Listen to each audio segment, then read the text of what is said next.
Bonjour à toutes et à tous. Alors je vais vraiment pas faire de remerciements, saluer toutes les personnes qui ont été saluées, vous m'en excuserez. Je pense qu'on a tous très hâte d'entrer directement dans le vif des échanges. Je suis ravie d'être là parmi vous aujourd'hui et en particulier avec Hugues de Varine et Alexandre Delarge qu'on ne présente plus, mais que je vais quand même présenter très rapidement.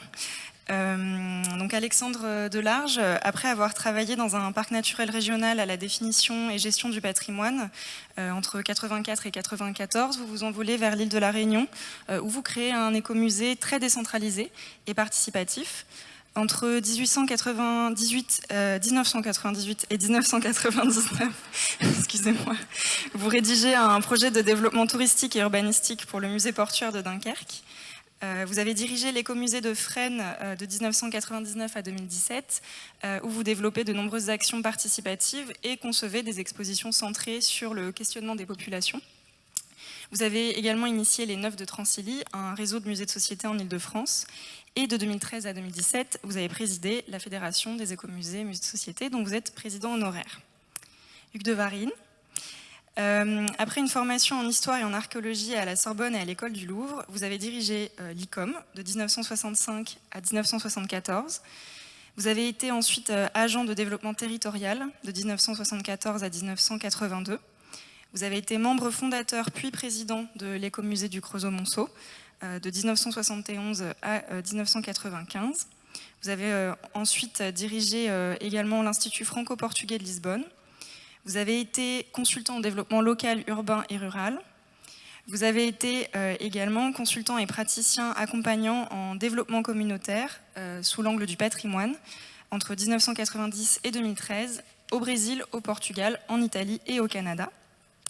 Vous avez été auteur de nombreux ouvrages que nous avons toutes et tous lus avec grande attention, notamment La culture des hôtes, paru aux éditions Seuil en 1976, L'Initiative communautaire en 1991, Les racines du futur en 2002 et L'écomusée singulier et pluriel en 2017. Nous sommes à Dijon aujourd'hui, lorsqu'on s'est rencontrés, et ça a été mentionné par les différents intervenants avant nous. Il y a un lien tout particulier entre Dijon et la création du terme écomusée. Est-ce que vous pouvez nous raconter ce qui s'est passé ici il y a 50 ans ?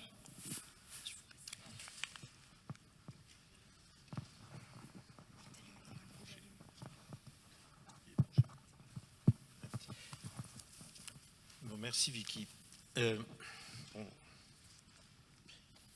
faut que je parle. Bon, pardon, mais j'ai plus tellement l'habitude. J'ai eu l'habitude de parler en public, mais j'ai plus tellement l'habitude maintenant. Je suis une espèce de ruine ambulante.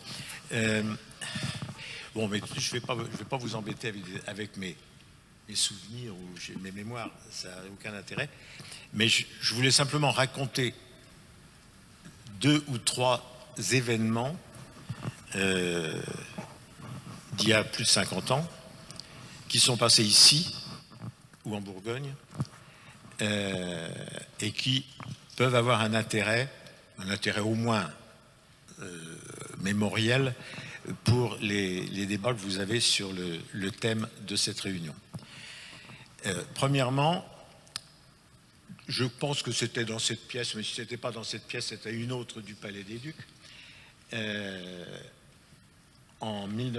3 septembre 1971, il y avait à peu près 600 ou 650 conservateurs de musées du monde entier qui passaient de Paris à Grenoble et pour s'arrêter à Dijon et écouter un discours du maire de Dijon, ministre de l'Environnement, Robert Poujade, qui recevait les gens de l'ICOM, de la conférence générale de l'ICOM, dans sa ville.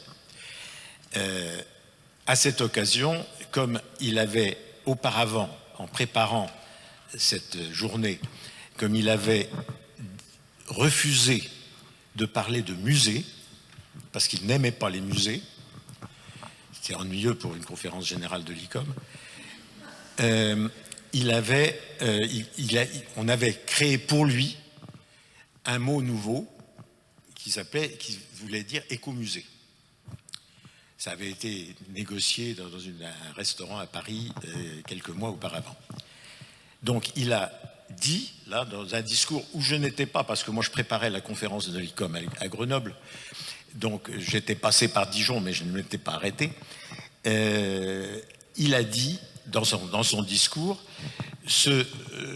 cette nouvelle formule, cette innovation, je ne sais pas quel mot il a employé, et qui s'appelle écomusée, et il a annoncé que dorénavant, dans son ministère, les musées, entre guillemets, de parcs, son domaine était le domaine des parcs naturels régionaux à l'époque, qui venaient d'être créés, ces musées de parcs, maisons de parcs, etc., seraient dorénavant appelés écomusées, et il créerait dans son ministère un service des écomusées, qui ultérieurement sera confié en conseil à Georges-Henri Rivière. Bon, ça n'a pas révolutionné le monde ce jour-là, mais un journal qui a disparu depuis, le journal de Côte d'Or, qui s'appelait Les Dépêches, ont mis en encadré que c'était une innovation ridicule.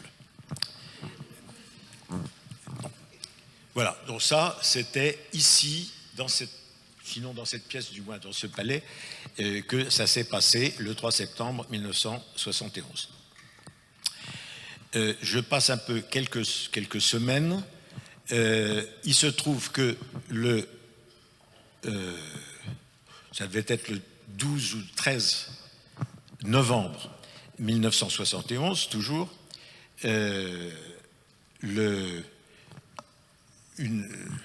au cours d'un ensemble de rencontres avec les leaders, ce qu'on appellerait des leaders d'opinion ou des leaders professionnels du Creusot et de la communauté, de ce qui s'appelait déjà à l'époque la communauté urbaine du Creusot-Monceau. Et ça n'a rien à voir avec la conférence de l'ICOM. Nous rencontrons, avec Marcel Évrard et Jo Lyonnais, nous rencontrons le secrétaire de la CFDT de Creusot-Loire, qui était l'entreprise leader de l'époque, et nous lui présentons l'hypothèse de création d'un musée au Creusot qui était demandée par le maire du Creusot. La réaction de M. Camus, secrétaire de la CFDT de Creusot-Loire, a été très, très simple et très claire. Ça a vite arrêté le discours. Il a dit « Les musées, on n'en a rien à foutre, on a des choses plus importantes à faire ». C'est de ce moment-là, de cette phrase-là, qu'est venue l'espèce de tempête dans 3 crânes la nuit suivante, qui ont amené à essayer d'imaginer quelque chose qui ne s'appelait pas écomusée du tout. On n'avait même pas pensé à ce moment-là à parler d'écomusée, qui était d'inventer quelque chose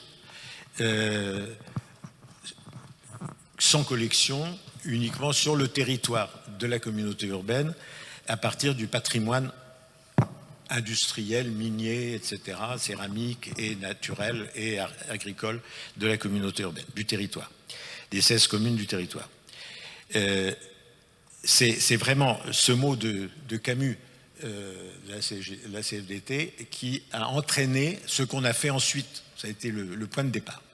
C'est intéressant parce que moi je crois à l'importance des déclics pour créer ce genre de choses.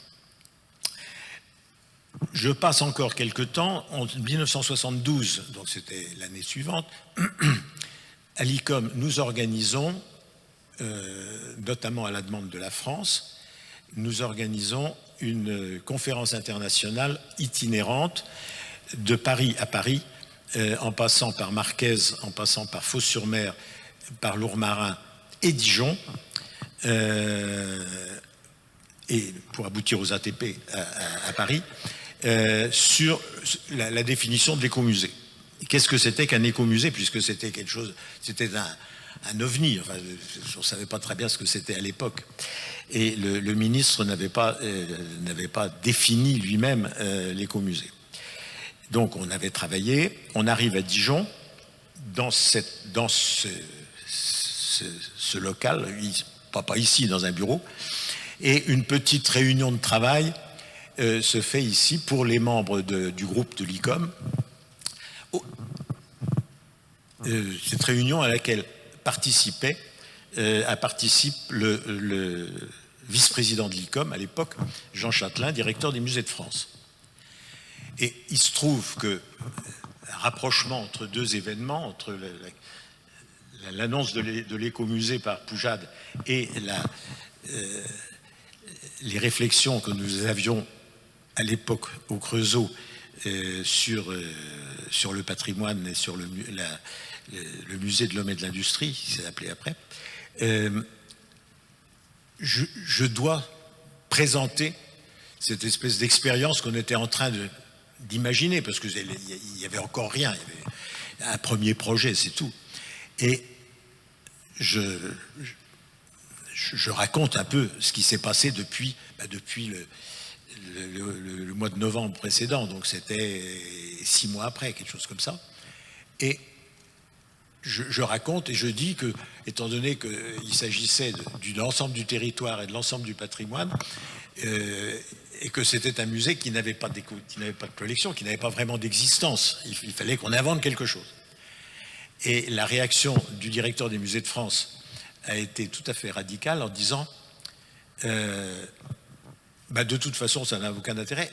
Un musée sans collection, ça n'existe pas. Je vous remets les choses telles qu'elles sont.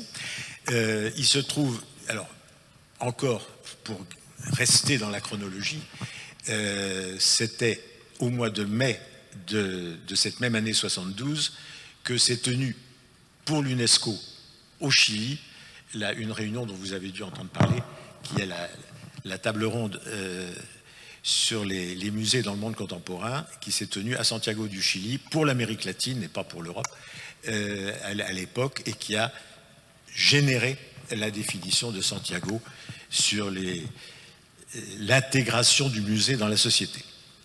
Voilà, donc je vous dis, c'est ça simplement. C'était il y a plus de 50 ans, c'était dans un autre monde, dans un autre type. Les musées n'étaient pas ce qu'ils sont maintenant, et tout. Les écomusées sont devenus autre chose, et vous en êtes témoin ici. Donc voilà, je vais simplement raconter ça parce que ça peut vous amuser, mais pour les collections, il y a à la fois le fait de l'invention de ce qu'on a fait au Creusot-Monceau, du mot d'écomusée, qui n'avait pas à l'origine vraiment le sens que ça a maintenant, et puis l'histoire du musée sans collection qui n'est pas un musée. Voilà. Je ne veux pas vous en dire beaucoup plus là-dessus parce que ça serait vraiment raconter mes souvenirs.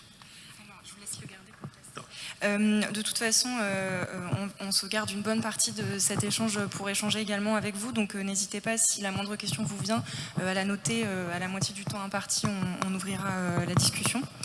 Dans nos échanges, on en a parlé hier, on parle beaucoup d'urgence climatique, éco-responsabilité.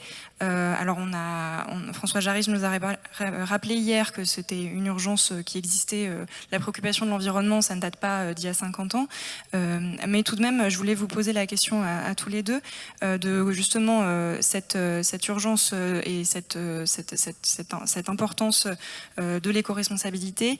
Comment les écomusées en particulier se sont saisis de cette responsabilité depuis 1972 en France, mais aussi à l'étranger. Je ne sais pas si lequel de vous deux veut prendre la parole. Bon, je vais avoir du mal à répondre. Ça dépend ce qu'on appelle éco-responsabilité. Le problème de ce terme, c'est qu'il est polysémique. Et si on compte, pas forcément dans les musées, mais dans les années 70, ou depuis, beaucoup, c'était tout de même... quand on en parlait, ça change un peu depuis quelques années, voire une décennie ou un peu plus, mais c'était un peu pour juste arranger le coup. C'est-à-dire, bon, ben, on va s'adapter un peu, on va isoler les musées, voilà, éventuellement on va faire des expos sur le sujet. La question, s'il y a une urgence, la question c'est que c'est pas ça qu'il faut faire.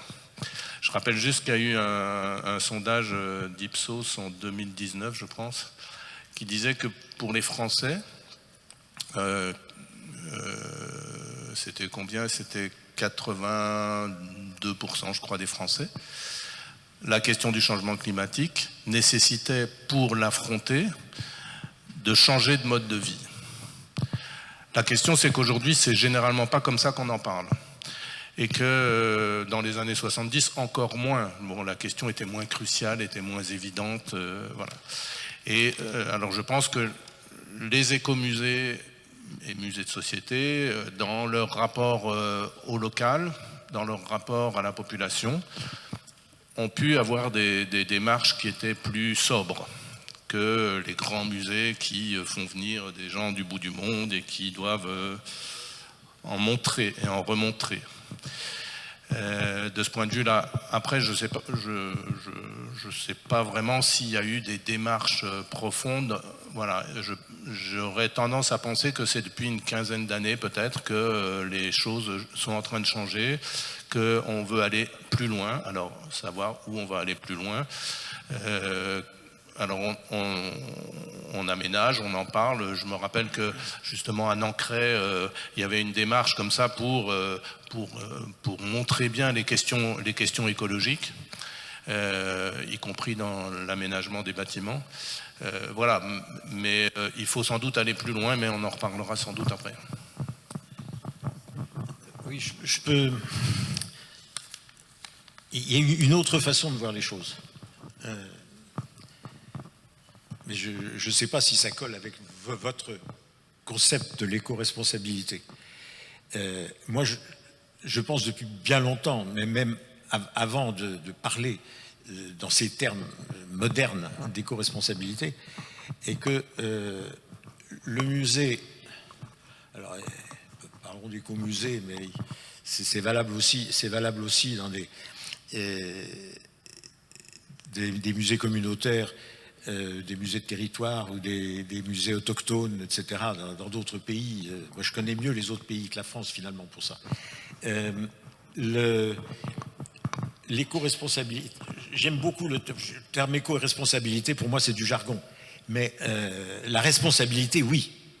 C'est-à-dire la responsabilité des gens. Je parle des populations, je ne parle pas de vous.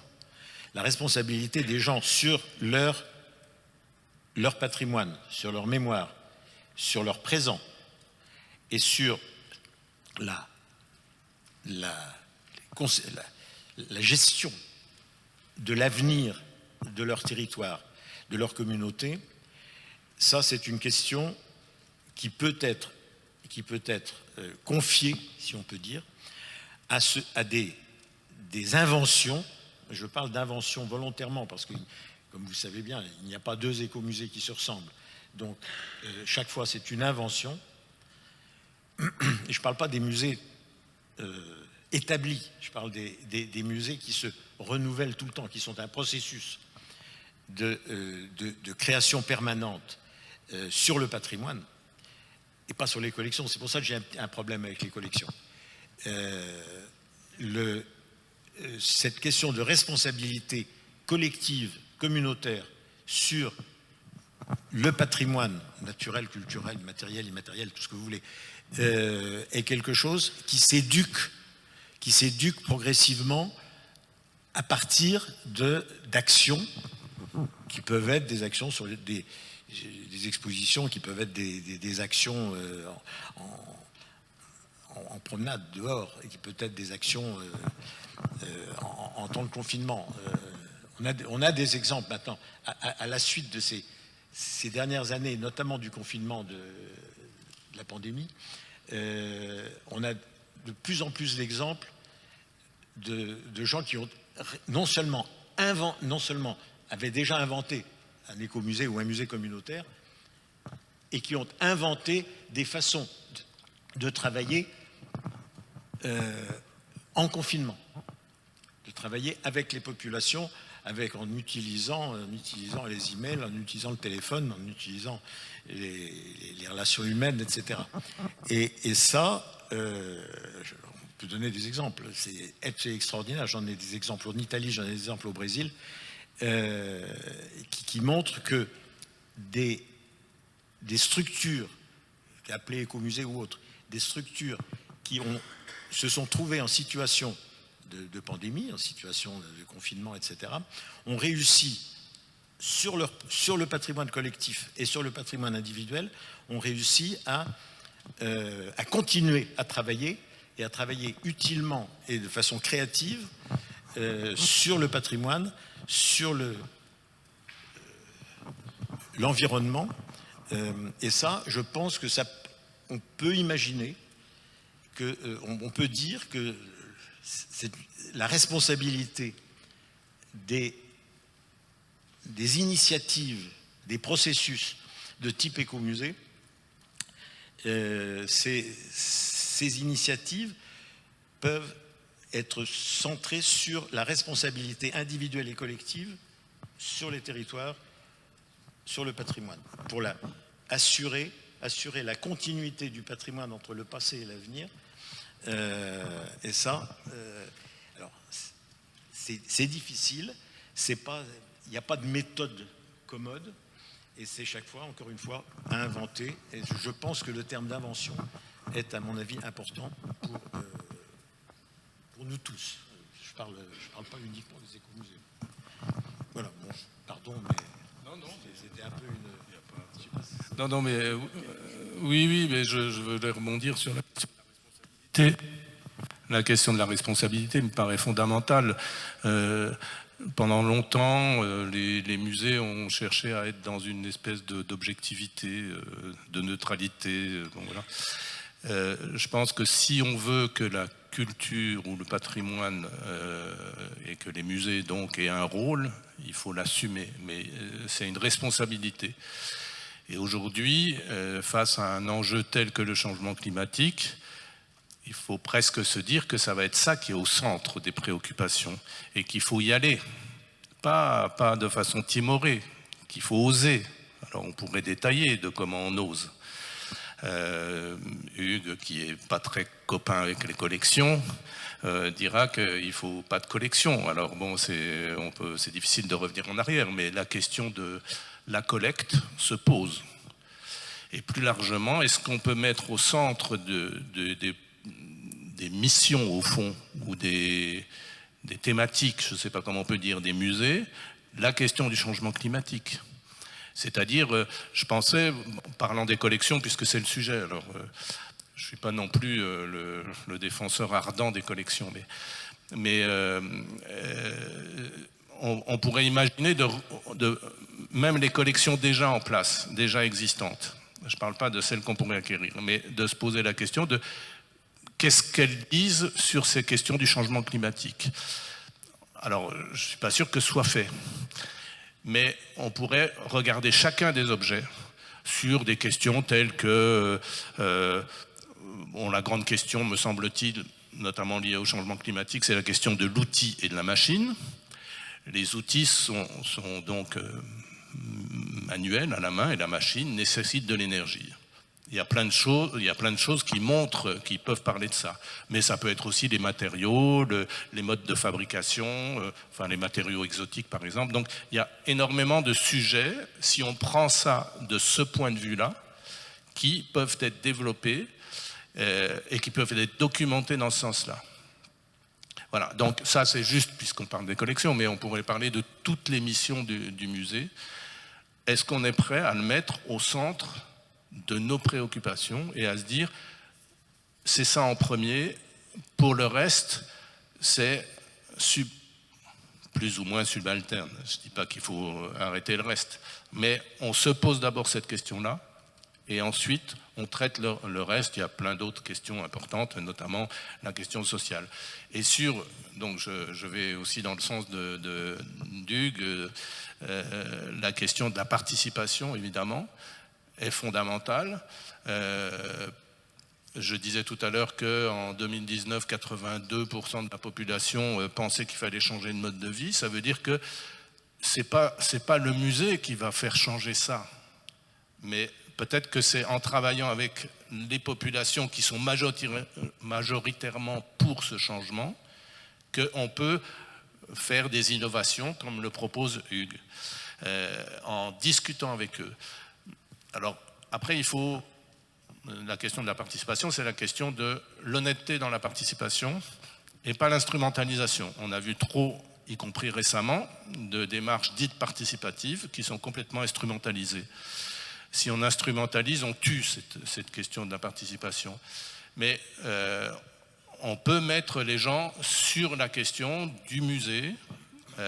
C'est l'objectif des écomusées, en tout cas à l'origine, c'était à la limite, c'était moi mon rêve, c'est difficile d'accéder à ça, mais que le musée soit entièrement participatif. C'est-à-dire que les questions qui se posent, y compris est-ce qu'on travaille sur le changement climatique, bon, voilà, mais les collections, les expos, enfin tout ce qu'on veut, pourraient être définies par la population. Alors, c'est compliqué, ça prend du temps, c'est pas forcément porté par tout le monde. Voilà, mais c'est des questions qui sont fondamentales et qui sont liées à ces questions du changement climatique, puisque la population le veut, et ça revient aussi à la localité, c'est-à-dire, on revient encore à cette question des écomusées. L'écomusée, c'est un musée de territoire donné, et donc on est pour travailler avec les gens sur leur propre territoire, sur leurs propres problématiques, sur leurs propres questionnements. Et on peut travailler sur ces questions de changement climatique. Voilà. Justement, je pense que c'est important d'appuyer sur cette question de la responsabilité, parce que ça c'est revenu dans notre échange. Donc il y a cette responsabilité vis-à-vis des collections, mais surtout vis-à-vis des citoyens, de l'environnement, et les habitants du territoire. C'est vraiment un concept, on en a parlé, l'habitant expert, mais aussi ce que vous appelez, Hugues de Varine, la subsidiarité. Je pense que c'est important que vous développiez ce point encore plus, de vraiment quelle place pour l'habitant dans le choix de ce qui fait patrimoine. Enfin voilà, jusqu'où peut s'étendre la responsabilité et jusqu'où devrait-elle s'étendre.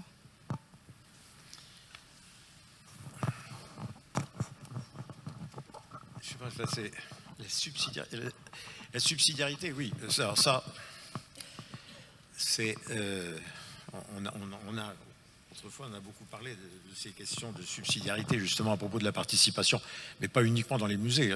En général, c'est un sujet extrêmement politique, car, en général, nous sommes dans un pays, la France en particulier, où le système politique n'est pas subsidiaire, c'est-à-dire que ça descend. Ça monte assez peu. Donc, c'est pas particulièrement dans le domaine du patrimoine ou des écomusées. Cela dit, je voudrais quand même en profiter, parce que bon, il y a des gens ici qui savent de quoi il s'agit. Je ne sais pas si tout le monde sait exactement de quoi il s'agit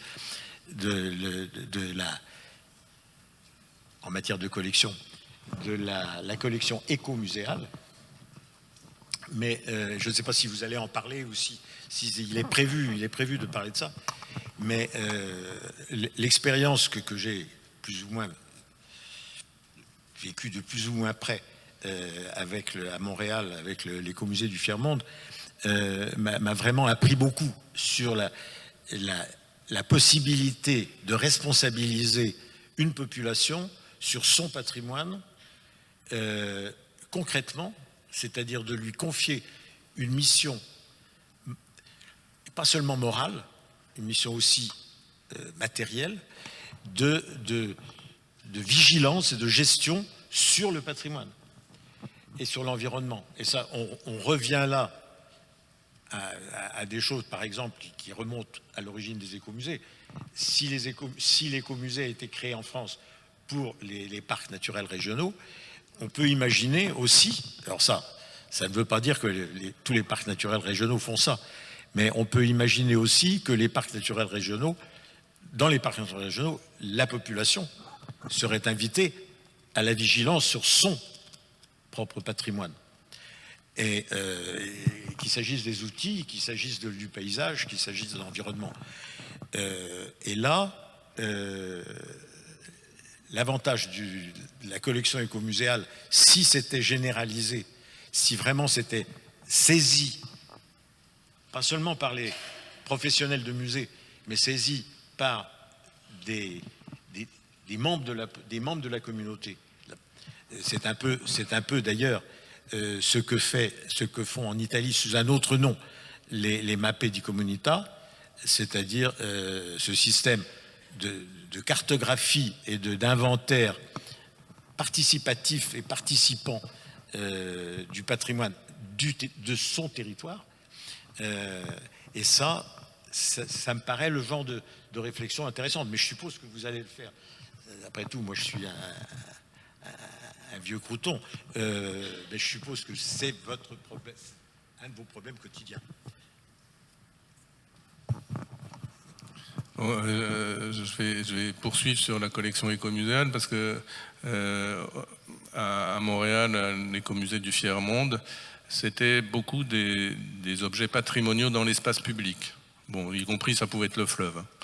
Mais il y a une expérience donc qui a démarré à Fresnes, donc maintenant ça s'appelle Écomusée du Grand Orly Seine-Bièvre, anciennement Fresnes, sur une collection écomuséale d'objets.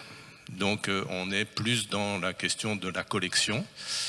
Et du coup, il y a des gens qui ont proposé des objets qui leur appartiennent, dont ils ne sont pas dessaisis. Donc ça va un peu dans le sens de ce que dit Hugues, mais sur des objets. L'objet reste chez eux, il est identifié, il rentre dans un inventaire, mais bon, alors il peut disparaître, il peut se casser, il n'est pas dans des conditions de conservation musée, certes, mais les gens deviennent habitants conservateurs de leur propre patrimoine qui est identifié, qui est documenté éventuellement, etc. Voilà. Donc c'est aussi, vous voyez, une autre façon d'envisager le rapport du musée à la population et la question des collections et de la définition des collections, parce que tout de même, il faut dire que traditionnellement, c'est tout de même l'équipe scientifique qui définit ce qui doit être le patrimoine. Alors, je ne parle pas des gens qui amènent des trucs dont ils veulent se dessaisir éventuellement. On a tous connu ça. Tiens, j'ai des vieux machins chez moi, ça devrait intéresser le musée. Mais bon, n'empêche que derrière ça, la question c'est qui a la responsabilité de définir ce qui est le patrimoine des habitants. Il ne faut évidemment pas exclure les professionnels, mais il serait assez logique que les habitants définissent eux-mêmes ce qui doit être constitutif de leur propre patrimoine. Justement, on parlait de l'importance du projet écomuséal qui ne part pas des collections, mais part d'un territoire et le lien avec notamment le développement territorial. Mais j'aimerais quand même poser cette question de comment sortir de ce piège, entre guillemets, de la collection, qui semble un peu inévitable. Vous l'avez dit, Alexandre, les gens ont ce désir de déposer des objets au musée. Comment quand même, la collection écomuséale est une piste, mais comment peut-on faire pour entretenir, soigner ce lien sans fermer la porte? Quelles sont les alternatives possibles pour sortir du piège de la collection? Et j'ajouterais, est-ce que, Hugues de Varine, vous pouvez revenir sur ce que vous m'aviez dit la dernière fois, un peu le processus écomuséal, qui est plus un processus, un phénomène qu'un endroit permanent. Enfin voilà, si vous pouvez revenir là-dessus également. Oui, mais ça on l'a beaucoup dit, c'est une grande différence entre un musée et un écomusée, dans l'expérience que j'en ai en tout cas, je peux pas. C'est que le musée, c'est très simple.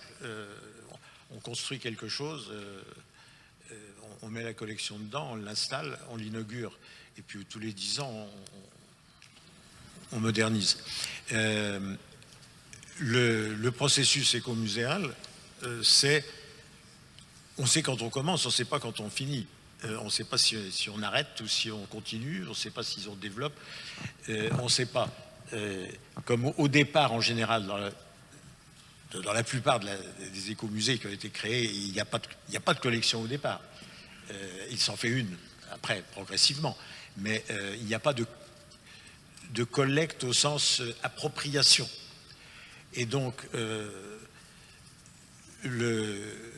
l'exemple que je donnais des Mappe di Comunità en Italie, c'est une forme d'inventaire, c'est une forme d'identification des objets, des sites, des monuments, je sais pas quoi, des choses qu'il convient de gérer, de valoriser, de reconnaître, etc. Et ça, on sait quand ça commence, on sait le jour où on s'assied pour décider de faire quelque chose sur le patrimoine, sur le territoire, et puis après, ça mène sa vie. Et tous les écomusées avec lesquels j'ai travaillé ne ressemblent pas 10 ans après ou 20 ans après à ce qu'ils étaient au départ. Et ce n'est pas un problème de collection, c'est un problème de savoir du rôle qu'ils jouent. Et là, on revient dans la responsabilité, du rôle qu'ils jouent effectivement. J'ai une amie et collègue portugaise qui a lancé, dirigeait un musée à Setúbal au Portugal, qui a lancé une bombe dans le milieu du musée portugais en disant je veux savoir à quoi sert mon musée. Et son idée, alors, c'était un musée d'outils, justement. Et elle s'est posé la question, et elle a posé la question collectivement sur son milieu professionnel au Portugal, quelle est l'utilité réelle d'un musée. Et elle a essayé, je ne sais pas ce que c'est devenu depuis, mais elle a essayé de définir, non pas le musée, mais de définir les critères qui permettaient de juger de l'utilité effective pour la société du musée. Et ça, ça se construit, ça aussi. Donc, c'est des trucs. Je ne sais pas si l'utilité du musée, si on ose parler de l'utilité du musée, mais je crois que c'est pas inutile. Allez-y. Oui, ben, la question de l'utilité du musée, elle renvoie aussi à la question du rapport aux habitants, au territoire et à ce que doit devenir le territoire, à ce que les gens veulent faire de ce territoire. Donc là, on revient un peu sur la question des collections. Ben, déjà, on peut peut-être commencer par brûler toutes nos collections. Non, là, je plaisante. Et comme ça sera... Voilà. Non, mais ça dépend comment on collecte aussi. Il y a tout de même beaucoup dans nos collections d'objets qui sont là où on sait ce que c'est, quoi. On sait que c'est une machine à coudre ou n'importe quoi, mais point. La question c'est, ben oui, du coup c'est facile de faire rentrer un objet en collection puisqu'il suffit de savoir, je sais pas quoi, moi, n'importe quel objet, à quoi ça sert, en gros. Mais en fait, ce qui est intéressant, surtout sur un territoire, c'est de savoir comment cet objet fait partie du territoire. Ça veut dire que si on a, je prends l'exemple de la charrue Brabant, il y en a dans tous les musées ruraux, et moi, chaque fois que j'y vais, je lis exactement la même chose sur la charrue Brabant. C'est une révolution technique, machin. Enfin bon, ça m'apporte rien. Ça n'apporte rien à personne, parce que ça, il suffit de prendre un livre pour le savoir, sauf qu'on a une charrue Brabant devant nous. Par contre, savoir comment elle est arrivée, qui s'en occupait, comment on réparait, qui dans ce territoire-là avait mission pour la ranger, la nettoyer, que sais-je. Enfin bon, toutes les questions qui peuvent se poser autour d'un objet, qui est un objet particulier, qui du coup n'est plus une charrue Brabant, qui est cette charrue Brabant. Mais ça demande à chaque fois une enquête, un travail avec la personne ayant utilisé, alors ça fait pas remonter très très loin, ou possesseur de cet objet. Et ça, du coup, si on fait ça, ça réduit le nombre d'objets qu'on va faire rentrer en collection. Ça calme un peu, quoi, de se dire, je vais devoir faire une enquête alors que sans ça, je prends. L'autre chose, c'est qu'on peut définir, parce que la question s'est posée, on peut définir le champ. Et le champ fait qu'on doit pouvoir refuser des choses.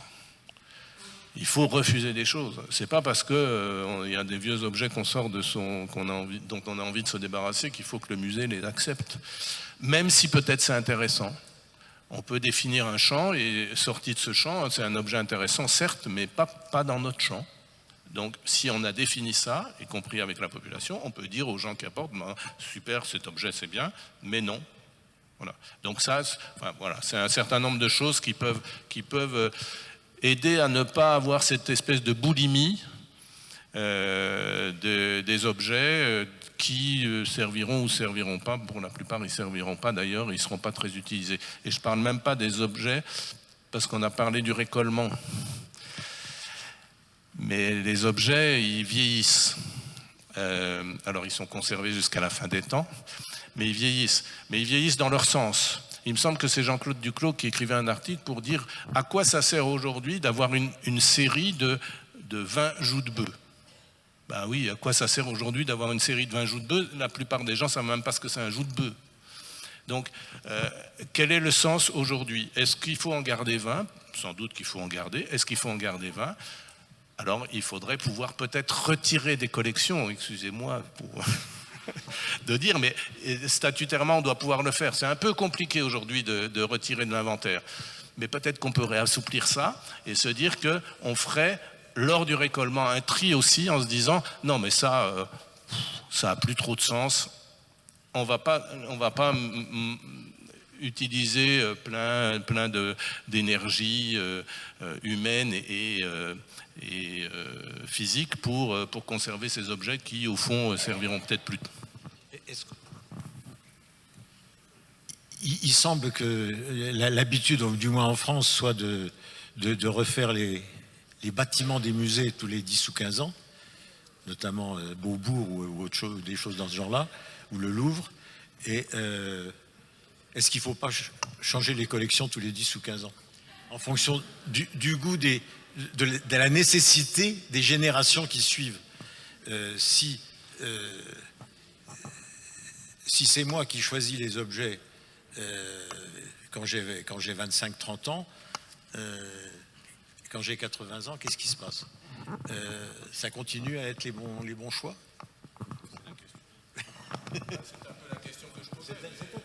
C'était tout à fait ça. Mais je pense que la question de génération, la notion de génération dans les choix des musées ne s'applique pas seulement à l'architecture. On on entend des rumeurs, donc j'ai l'impression que ça suscite des réactions. Est-ce que quelqu'un aurait une question, une réflexion, une remarque? La parole est à vous. Ah oui. Est-ce que...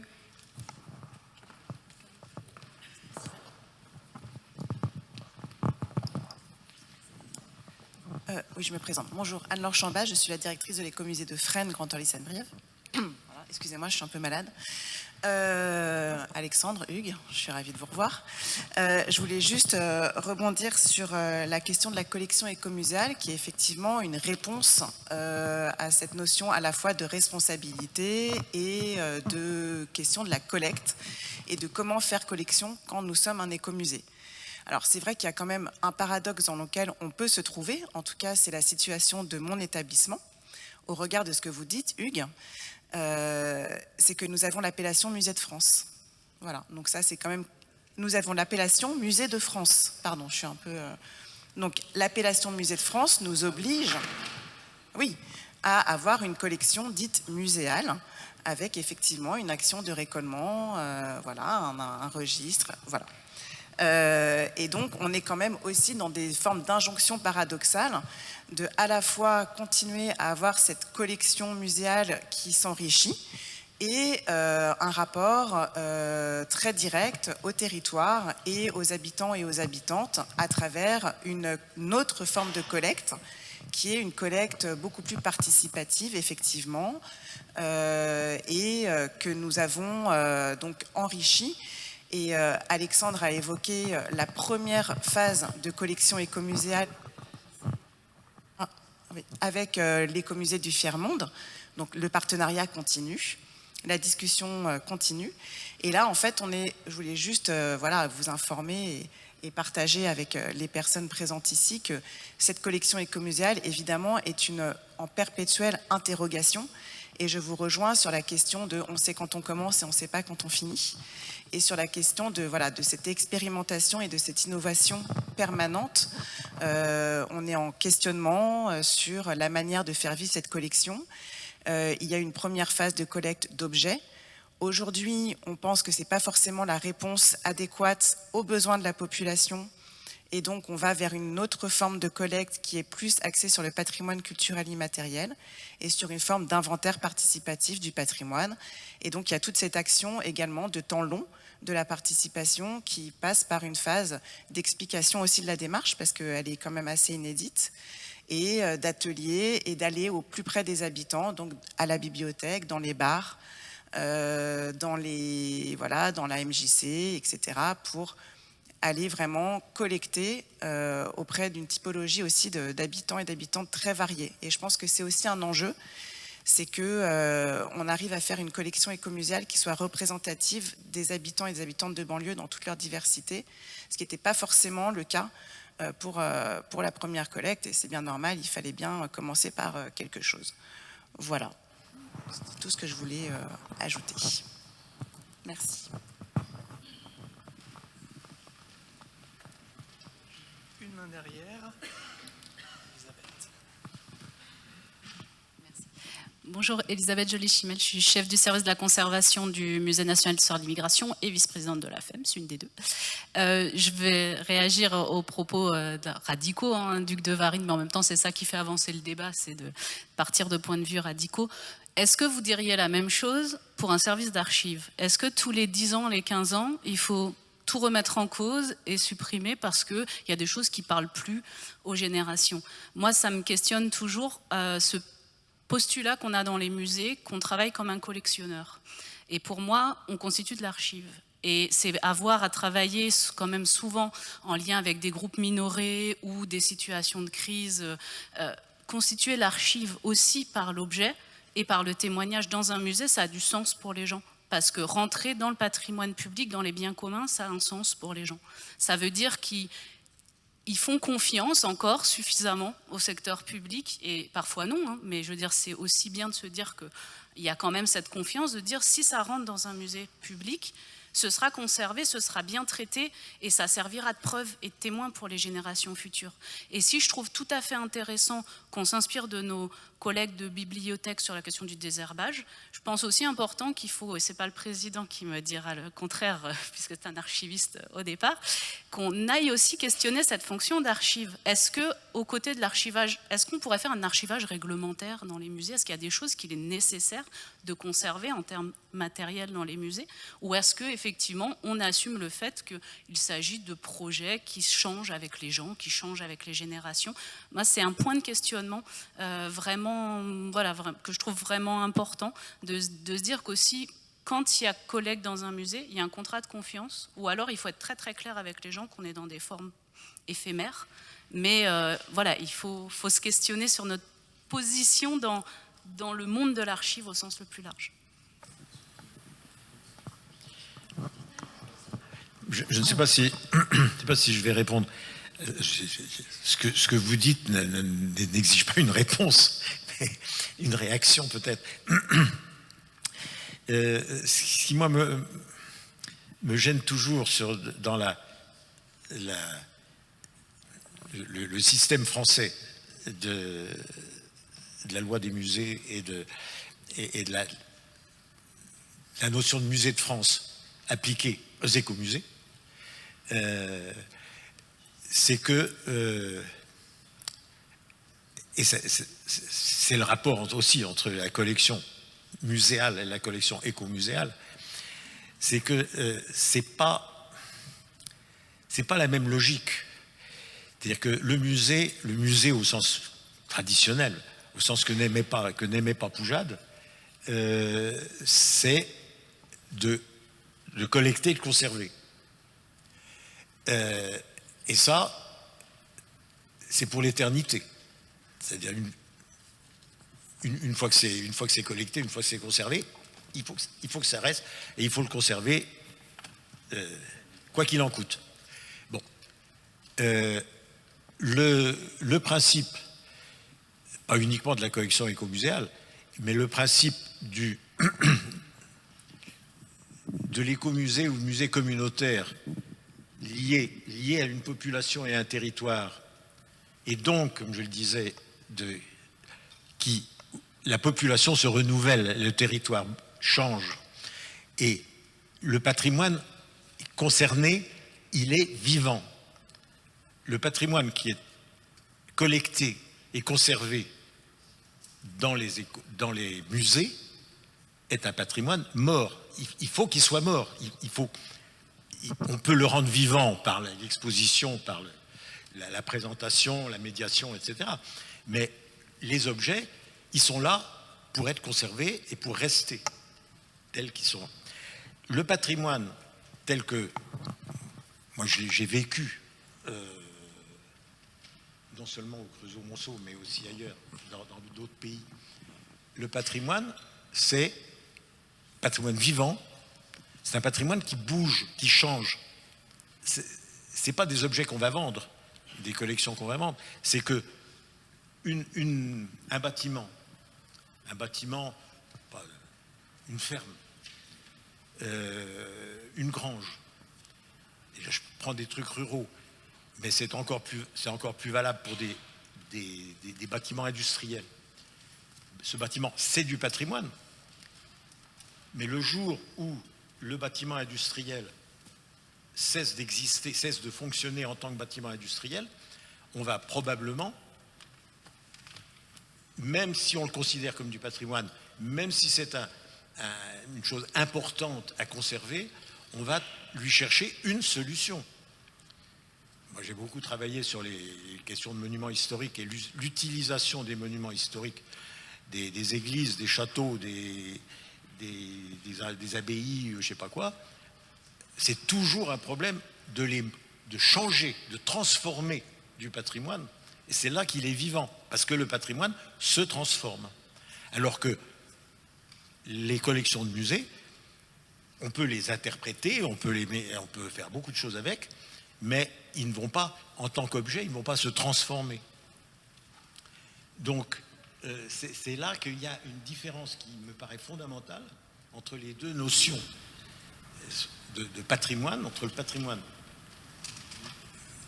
du patrimoine conservé et le patrimoine vivant, qui lui est destiné, alors là, de génération en génération, à évoluer dans son usage, dans ses usages, et évoluer dans le regard qu'on a pour eux. Donc ça, c'est quand même une chose qui est importante, à mon avis. Moi, merci beaucoup. Nous allons avoir un temps contraint. Je vous invite, dans la mesure du possible, à poser une question ou une idée pour qu'on puisse au maximum recueillir un maximum de questions. Merci beaucoup. Alors, j'ai vu 2 questions ici. Je crois que c'était vous qui avez levé la main.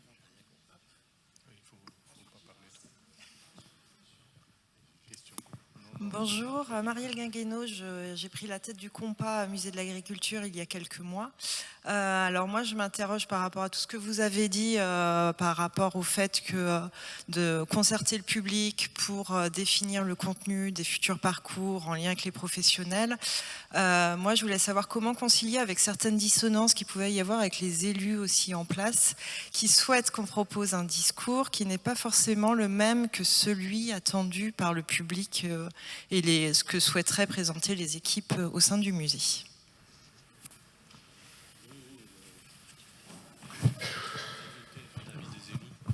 Oui, évidemment, les élus, ils n'ont pas forcément la même position que nous, mais il faut faire avec. Après, il y a des façons parfois de répondre à des demandes en les déplaçant un peu, et puis il y a le temps qui peut faire changer les choses, mais c'est certain qu'on est un peu tributaire de la position des élus et des représentations que les gens, en règle générale, les élus aussi, se font du musée. Quant à Fresnes, par exemple, on a commencé à développer fortement la participation. Les élus n'étaient pas forcément convaincus de l'intérêt de la chose. D'autant plus que, et je suppose que c'est la question qui va se poser qui se pose pour vous, d'autant plus que faire des démarches participatives, ça, pour arriver au même objectif, dans un sens, ça prend plus de temps, ça demande plus d'énergie, c'est peut-être moins épatant, et donc ça pose des questions. Après, c'est la question de l'engagement, où on veut aller, et alors est-ce qu'on pourra y aller? Ça dépend des élus, hein. Non mais oui, vous avez raison. Je pense qu'il n'y a pas de... Il faut juste essayer, si on y croit, de pousser les choses. Après, le compas a un statut un peu particulier de musée un peu national, de conservatoire de tout le machinisme agricole. Donc il y a... sauf si vous me détrompez, c'est pas un musée extrêmement local. Donc les choses sont un peu différentes dans un musée local et dans un musée à incidence nationale. En partie. Voilà, on pourra en discuter.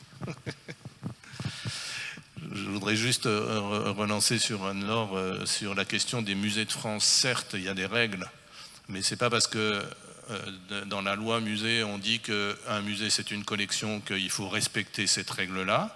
Un musée, ça n'est pas une collection, ça ne doit pas être une collection. Ça doit être autre chose que ça, a fortiori les écomusées. Et c'est pas parce qu'il faut collecter qu'il faut en collecter plein. On peut être très parcimonieux, on peut faire évoluer tout doucement une collection. Il n'y a pas forcément de nécessité à aller. Bon voilà, du coup on fait du pertinent, du plus juste, du moins. Voilà, bon, je pense qu'on peut y aller lentement. On n'est pas obligé. Céline Chanès, donc Musée de Bretagne, et je voulais rebondir par rapport à ce que Elisabeth citait. Alors, est-ce que c'est parce qu'on travaille dans deux établissements peut-être qui se ressemblent, qui sont un musée mais qui sont autre chose? Moi, ce que ça m'inspire, c'est que on s'arrime un peu à la fois à notre appellation, à notre logique métier de musée, mais finalement, dans nos logiques de travail au quotidien, tant avec les communautés, dans l'action culturelle ou la constitution des collections ou des mémoires, on travaille avec tous nos autres collègues d'un territoire. On a parlé des archives à Dijon, les autres musées, les bibliothèques. Et finalement, moi, je pense que c'est plutôt cet enjeu de coopération à l'échelle d'un territoire qui prime dans la définition de nos patrimoines. Certes, on n'a pas les mêmes logiques, mais on se pose quand même tous les jours la question par rapport à des propositions.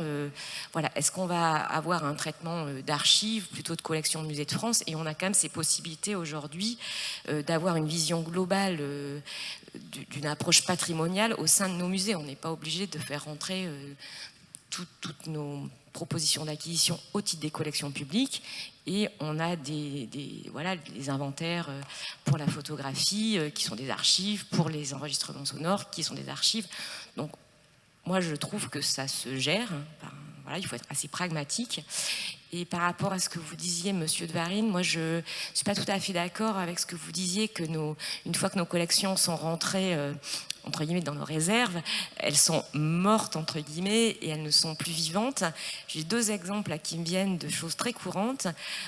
En Bretagne, par exemple, dans la relation de confiance qu'on essaye de gérer avec des communautés comme les cercles celtiques ou avec des ébénistes, par exemple, eh bien, ces communautés sont en attente et en demande de venir très régulièrement voir, chercher sur les collections pour s'en inspirer. Donc, il y a une forme de réactivation de la collection et qui va permettre derrière de la recréation. Et voilà, donc du coup, pour moi, l'accessibilité aussi de nos collections, y compris celles qui sont en réserve, à des fins d'études ou de récréation, elle est très importante. Et donc ça pose aussi, je pense, l'enjeu, mais on va en parler cet après-midi avec le projet Graffetno, certes de la valorisation de nos collections dans les expositions, mais aussi par plein d'autres manières de faire, en fait. Ça m'inspirait un peu cette question.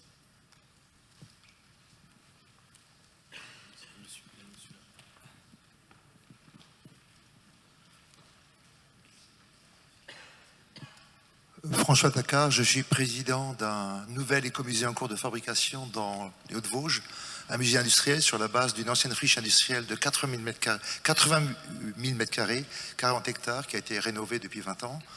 Et on y développe un parcours muséal dans 6 bâtiments du site, c'est à peu près 8 000 m², en racontant 200 ans d'histoire industrielle. Le problème, c'est qu'on n'a pas de collection, zéro. On démarre avec 0 collection. Par contre, on a un bâtiment, un site complet. Le 18e, 19e, ça a déjà été bazardé depuis longtemps, et le 20e est parti en vente aux enchères. Et finalement, ça nous donne une liberté, j'en profite pour le dire, puisqu'effectivement, nous fabriquons des machines ou des espaces du XVIIIe siècle dans les endroits où ça existait, avec des artisans locaux, à des coûts très faibles, parce qu'on est très frugal. On achète des machines ou des pièces à l'étranger. Si on a besoin de machines textiles, on les trouvera plutôt pour le 19e siècle ou le 20e siècle en Inde ou bien dans les pays de l'Est.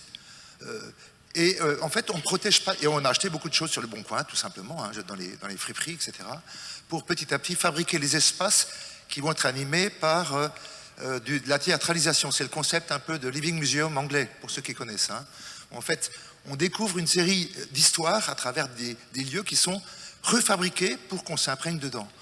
Alors, bien sûr, petit à petit, ce qu'on achète va devenir une collection, puisqu'on est en train d'acheter des trucs, ou on reçoit gratuitement des trucs. Mais la liberté qu'on a aujourd'hui, c'est que tous nos scénettes, on peut toucher, on peut rentrer dedans. Donc le visiteur s'imprègne, et on fait ça avec des anciens ouvriers et avec beaucoup d'archives du territoire, quoi. Donc c'est un témoignage, je ne dis pas que c'est là le modèle, mais les musées industriels, enfin tels que les nôtres, on n'a presque rien, on n'a pas de collection, sauf quelques tissus.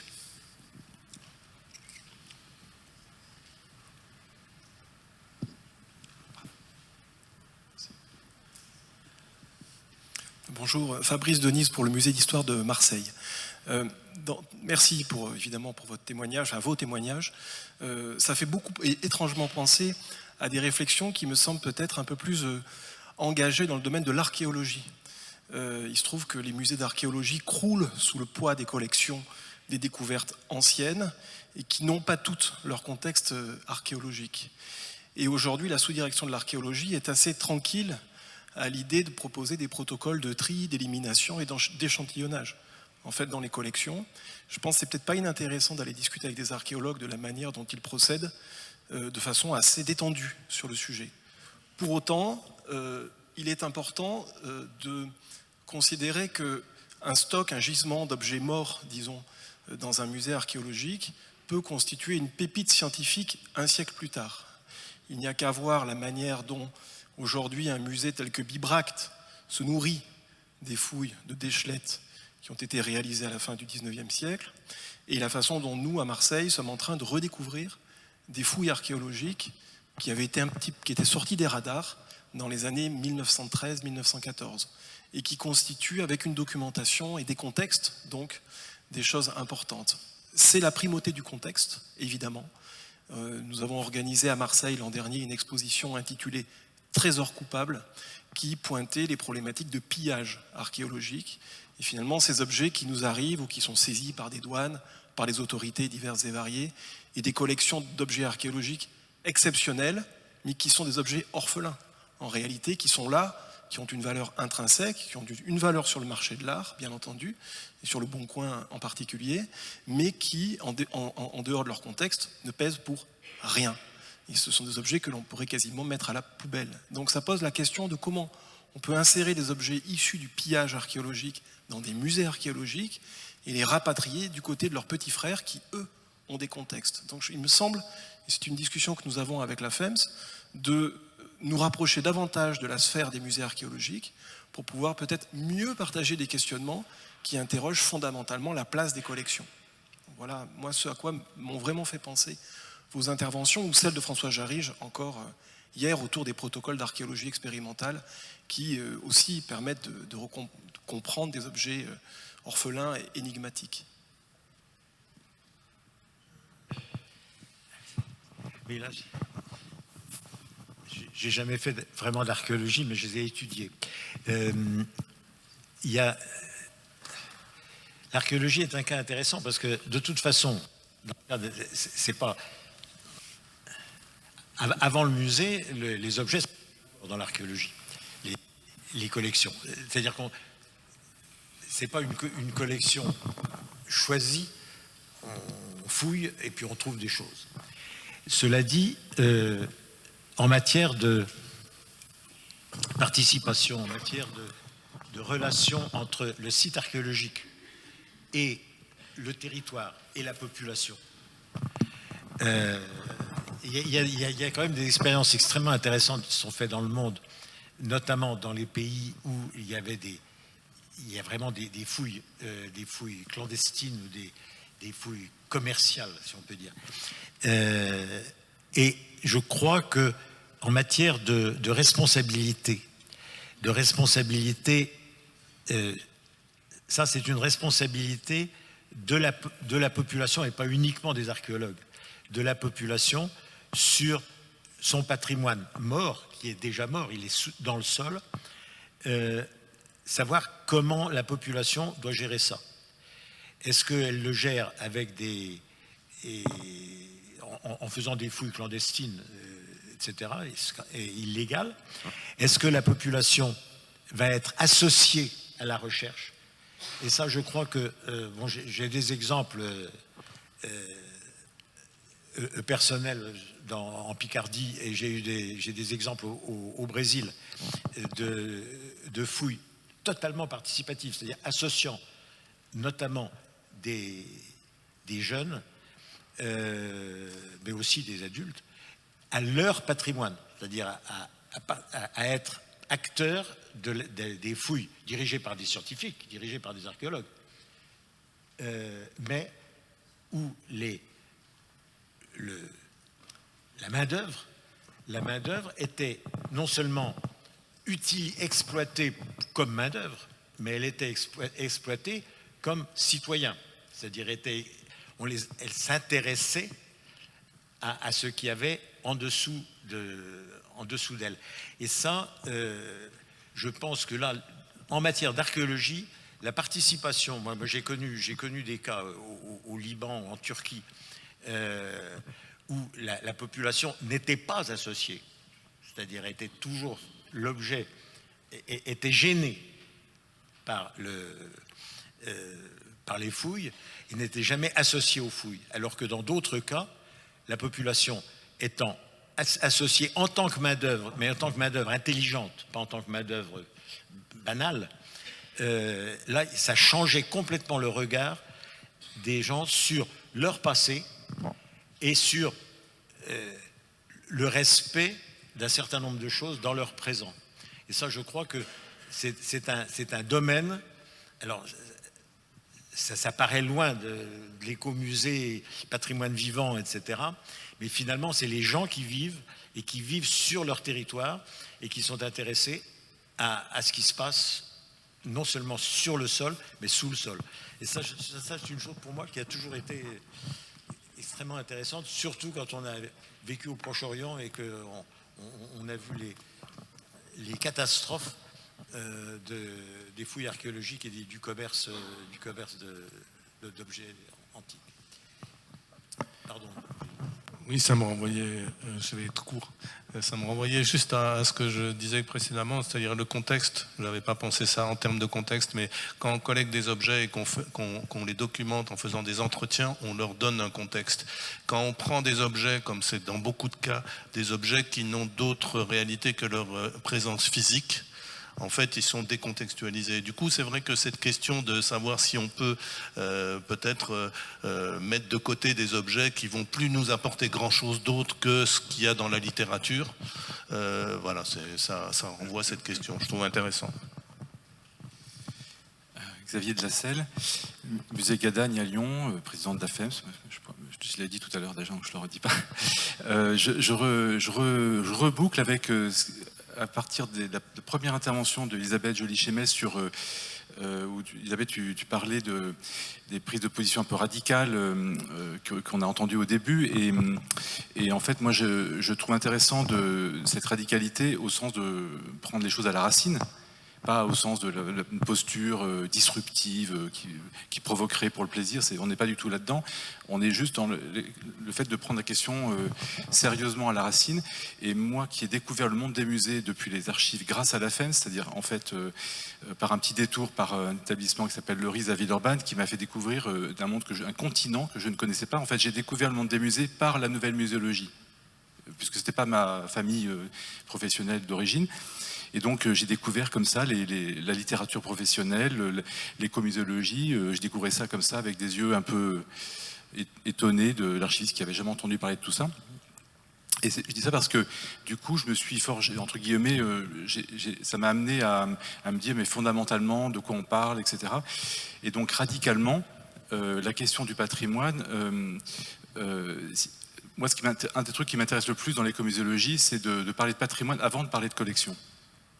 Plutôt avant de parler, on peut parler de collection quand on est dans l'écomuséologie à mon sens, mais il faut d'abord parler de patrimoine, c'est-à-dire cette trilogie dans les définitions évolutives de l'écomuséologie, il n'y a pas de mur mais il y a un territoire, il n'y a pas de visiteurs mais il y a des habitants, enfin il n'y a pas de public mais des habitants, donc on distingue, on remplace le mot public par population, et puis on s'intéresse au processus patrimonial, c'est-à-dire qu'on s'intéresse au patrimoine défini comme un processus, une dynamique, un flux, un mouvement, des actions, avant de le voir comme un stock des objets, des choses qu'on savait quelque part. Donc ce qui est intéressant là-dedans, c'est que du coup, moi je me dis, la définition de patrimoine la plus courte que je connais, c'est ce qui est jugé digne d'être transmis. Et du coup, c'est la valeur qu'on accorde à des choses au point de les juger dignes d'être transmises. Donc la question devient du coup, qu'est-ce qui juge? Quels sont les critères de la dignité et pourquoi on transmet? Et donc, c'est donc la formule que j'adore de dire du passé faisons table ronde. Donc, quand on parle dans le rapport au passé, on peut être dans le registre de l'histoire, un rapport scientifique, distancié, scientifique, écrit. On peut être dans la mémoire, un rapport social qui cimente un groupe social, aller chercher dans le passé des faits réels ou supposés qui permettent de se dire entre nous, dans une communauté qui on est. Mais quand on est dans le patrimoine, on est dans le registre du politique. Parce que ça ne va pas de soi et qu'il y a forcément des conflits, des divergences de points de vue, indépendamment et donc de la hiérarchisation, par le haut, par le bas. Et donc la table ronde, c'est cette image de dire l'enjeu patrimonial, c'est de savoir qui, enfin, on l'a dit plusieurs fois, qui va faire dire que les traces de l'activité humaine, qu'est-ce qui fait patrimoine. Donc si on prend les choses, enfin moi régulièrement j'ai besoin, enfin je sais pas vous, mais moi j'ai besoin de revenir au point de départ.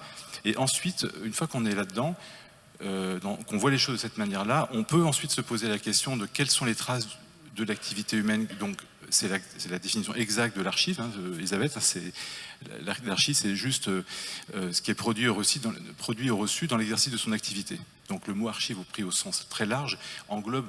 C'est une manière, c'est un peu l'impérialisme de l'archiviste qui veut faire que tout soit archive, mais en fait, c'est ce qui distingue aussi l'archive de l'œuvre. C'est-à-dire que l'intentionnalité de l'artiste qui produit une œuvre, là il y a quelque chose, on est dans un autre registre. Le témoignage involontaire de traces de l'activité humaine, c'est là où c'est ça qui nous intéresse le plus.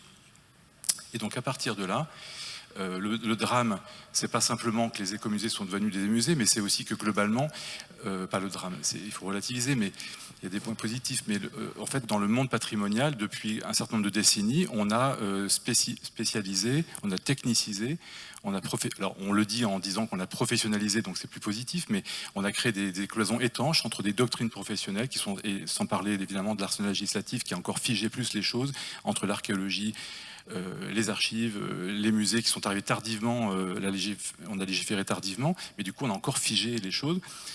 Là où finalement, sur un même territoire, pourquoi il faut autant ramer pour s'entendre avec les archéologues, avec les archivistes, avec les gens de musée, avec les gens de bibliothèque, pour juste faire patrimoine ensemble, avec la population. Et donc, c'est très compliqué aujourd'hui de faire de l'écomuséologie compte tenu des rigidités, de la technostructure, des lois, etc., qui pourtant ont toujours été mises en place finalement dans une optique de protéger.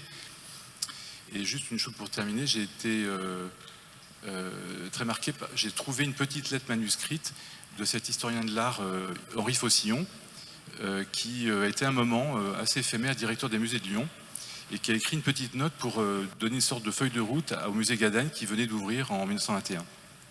Et d'ailleurs, j'ai découvert par ailleurs aussi un article incroyable d'Henri Faucillon dans un congrès d'histoire de l'art ou des musées de 1921, où il dit quelque chose de époustouflant sur la vocation des musées, où il voudrait voir écrit au fronton des musées, j'ai pas retenu la formule par cœur, mais en gros, ici on vient pour aimer, et pas juste pour admirer des œuvres, enfin, un truc révolutionnaire en 1921.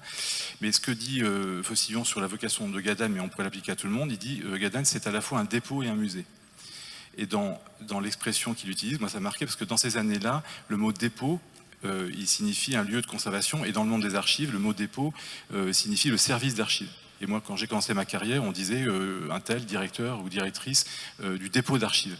Donc le lieu physique de conservation, le silo, le grenier, était synonyme du service, de l'institution. Donc on désigne une institution par un terme qui qualifie un lieu de conservation. Et donc sous la plume de Faucillon, la plume au sens régent-major, sur le petit de mon manuscrit, il dit Gadanne, mais n'importe quel musée, est à la fois un dépôt et un musée. Et le mot musée, pour lui, ne signifie pas un lieu de conservation, parce que c'est le dépôt qui s'en charge, il signifie l'exposition, le fait de montrer. Et donc, je trouve assez stimulant de se dire que si on reprend la question du patrimoine comme une dynamique, comme un processus, le processus, c'est pas simplement de collecter, conserver, c'est tout le processus, c'est-à-dire la recherche, la mise en valeur, la conversation avec la population, c'est tout ça qui est le patrimoine, si on le voit comme une dynamique. C'est pas, donc en fait, il faut arriver à sortir de cette... il faut que nous arrivions, il me semble, à arriver à sortir de cette conception fixiste et statique. On y retourne de temps en temps, on est un peu piégé, enfin, on fait une espèce de lapsus, à chaque fois on retombe sur cette question de la collection, qui est juste un moyen, c'est un outil, un instrument. Si on ne conserve pas de traces matérielles, d'ailleurs la définition, une autre manière de qualifier le patrimoine, c'est de considérer, enfin moi c'est mon avis, c'est que le patrimoine est immatériel par nature. La totalité du patrimoine est immatérielle, c'est la valeur qu'on accorde à quelque chose. Mais la définition du patrimoine immatériel définie par l'UNESCO, si vous relisez la définition du patrimoine immatériel, il y a une énumération d'éléments, et dans cette énumération, il y a des choses, il y a des artefacts. Donc le patrimoine matériel intègre la question des traces matérielles, intègre la matérialité des choses, mais comme une base indispensable. Si on veut transmettre quelque chose de patrimonial, il faut en passer par quand même des objets. Et si on les rejustifie a posteriori des lois de conservation, si ces objets ne sont jamais conservés, ou sont menacés de conservation, le processus patrimonial peut être mis en difficulté parce que, et ça rejoint ce que vous avez dit sur le patrimoine industriel, à un moment donné, il y a un besoin de rematérialiser les choses pour s'appuyer, pour avoir des supports, pour raconter quelque chose. Mais il faut, à mon sens, repartir quand même de façon radicale, justement, au sens fort du terme, sur la dimension immatérielle et dynamique du patrimoine.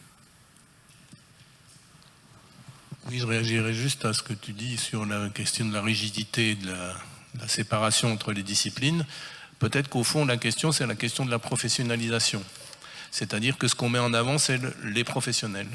Et certes, on se dit qu'on travaille pour le peuple, les habitants, mais en réalité, on travaille pour eux sans forcément travailler avec eux. Et peut-être que si ce qui était mis comme prémisse, c'est-à-dire le travail avec la population, la coproduction avec la population, peut-être que les barrières, elles seraient plus faciles à faire tomber que si on se dit « Ah, moi j'ai ma spécialité, je suis le meilleur des musées, de l'archéologie, de que sais-je, enfin bon, des choses comme ça. »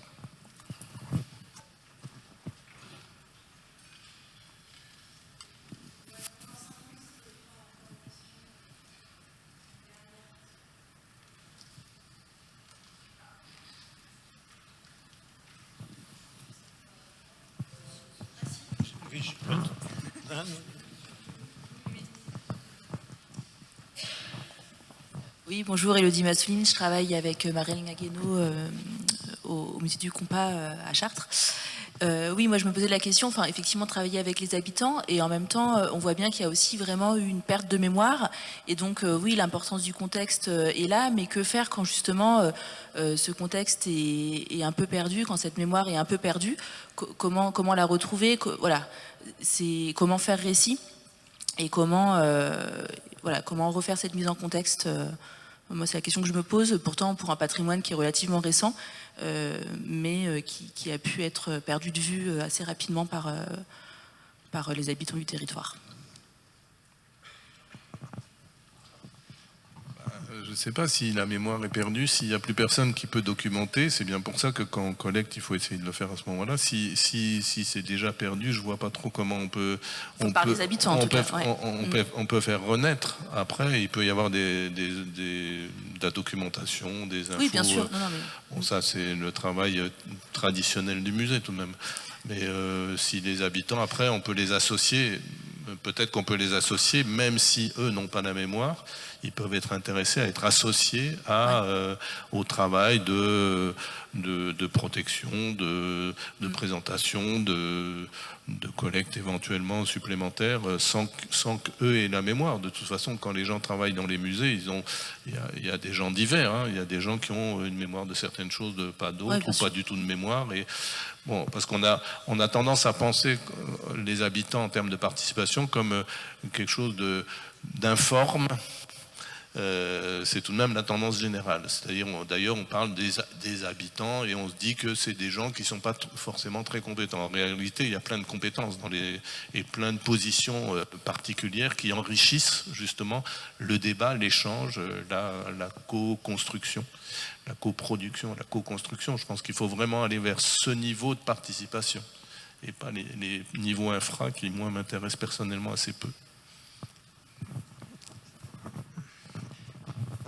Oui, histoire de mémoire, moi, ça me rappelle une opération qui avait été faite par Bernard Clément au Creusot il y a 20 ans ou 30 ans, je ne sais pas combien, avec un foyer de Alzheimer de Monceau-les-Mines, je crois, où il avait fait venir c'est simplement une visite comme ça, une visite comme toutes les maisons de retraite en font dans les musées, et où simplement il se trouve qu'à ce moment-là, quand les gens étaient venus, les gens du foyer Alzheimer de Monceau-les-Mines, il y avait une exposition d'objets variés qui étaient simplement, qui avait pour but une petite exposition temporaire, qui avait pour but de montrer quels étaient les objets. Alors il y avait tout, il y avait des théières, il y avait des machines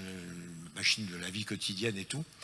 Et à la stupéfaction de Bernard et des auxiliaires, enfin qui accompagnaient les malades, enfin les patients, ça spontanément fait sortir toute une mémoire. Chaque patient s'est mis à raconter son histoire. Il y a eu un DVD qui a été créé à la suite de ça, qui était passionnant parce que c'est des gens qui ne parlaient plus depuis des années et qui brusquement se sont mis à raconter leur vie de façon tout à fait claire et compréhensible. Des petits bouts de vie, évidemment, pas des trucs très élaborés, mais ça a été très intéressant. Et ça, je dois dire que j'ai vécu ça dans un pays qui est le Brésil, où la mémoire est extrêmement... c'est une forme de patrimoine qui est là-bas on parle moins d'écomusées, mais plus de points de mémoire, pontos de memoria. Et la mémoire est souvent à partir d'objets, d'objets de patrimoine. La mémoire, là-bas, est utilisée comme un moyen de mobilisation, j'allais dire civique, de mobilisation, de capacité de participer à la vie publique. C'est-à-dire, c'est pas des musées ou des ponts de mémoire participatifs. Ils sont participatifs, mais le but est de rendre les gens plus actifs citoyens. Pas dans le musée, mais dans la vie publique. Et ça m'a toujours passionné parce que là, on trouve, alors je reviens à l'utilité sociale du musée, là on retrouve un rôle effectif qui marche et qui donne des résultats. Bon, donc, là, je vais simplement, je n'ai pas envie de terminer, mais c'est simplement rappeler que je ne suis pas un homme de musée. Hein. Je n'ai jamais travaillé dans un musée, même si j'ai travaillé avec des musées, pour des musées, mais je m'occupe de développement local, et de préférence développement local communautaire. Donc c'est pour ça que j'ai des idées quelquefois un peu anormales. Merci, mais je pense qu'on a tous et toutes été ravis d'entendre ces idées anormales, comme vous dites. Un grand merci à tous les deux, Alexandre et Hugues, d'avoir pris ce temps d'échanger avec nous. Il est le temps maintenant d'aller déjeuner, juste à côté, et on se retrouve ici à 14h. C'est bien ça. Voilà.